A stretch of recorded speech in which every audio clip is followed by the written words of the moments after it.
Champions ট্রফিতে ভালো করতে না পারার আক্ষেপ নিয়ে ওয়ানডে ক্রিকেট থেকে বিদায় নিলেন দেশের ক্রিকেটে পঞ্চপাণ্ডবের একজন মুশফিকুর রহিম।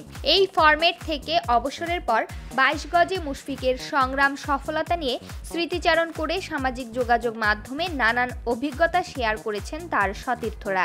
এবার মুশফিকের স্ত্রীও তুলে ধরলেন সংগ্রামের গল্প।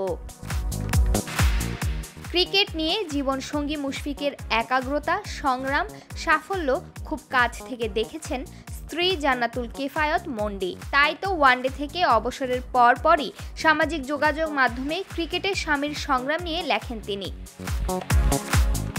ফেসবুকে মুশফিকের স্ত্রী লিখেন, আলহামদুলিল্লাহ, আমরা তোমাকে ওয়ানডে থেকে সাফল্যের সঙ্গে অবসরের জন্য অভিনন্দন জানাই প্রিয়। আলহামদুলিল্লাহ, তোমার একটি অসাধারণ ওয়ানডে ক্যারিয়ার ছিল। আমি দেখেছি তুমি নিজে সন্তুষ্ট না হওয়া পর্যন্ত কঠোর পরিশ্রম করে গেছো, ভাঙা পাঁজর নিয়ে খেলেছো এবং একটি গুরুত্বপূর্ণ ম্যাচের আগে একসঙ্গে 20টি পেইন কিলার খেয়েছিলে। আমি জানি তুমি কখনো নিজের জন্য খেলোনি, বরং দেশপ্রেম থেকে দলের জন্য খেলেছো। তিনি আরও লেখেন, আমি খুবই ভাগ্যবান যে আমার পাশে এমন একটি সৎ মানুষ আছে যে কখনো অজু ছাড়া তার ব্যাট ও বল স্পর্শ করেননি। আলহামদুলিল্লাহ, আলহামদুলিল্লাহ। তোমাকে আমাদের পরিবারের সবাই অন্তত পছন্দ করে।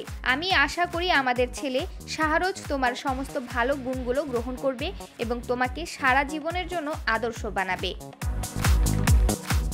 সব শেষ মুশফিকের স্ত্রী আরও লিখেছেন, আমি জানি এটা কঠিন সিদ্ধান্ত ছিল। ইনশাআল্লাহ সামনে তোমার জন্য ভালো কিছু অপেক্ষা করছে।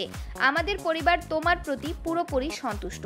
আমাদের জন্য তুমি যা করেছো সেটা নিয়ে আমরা খুবই খুশি। পৃথিবীকে নেতিবাচকতা নিয়ে কথা বলতে দিন।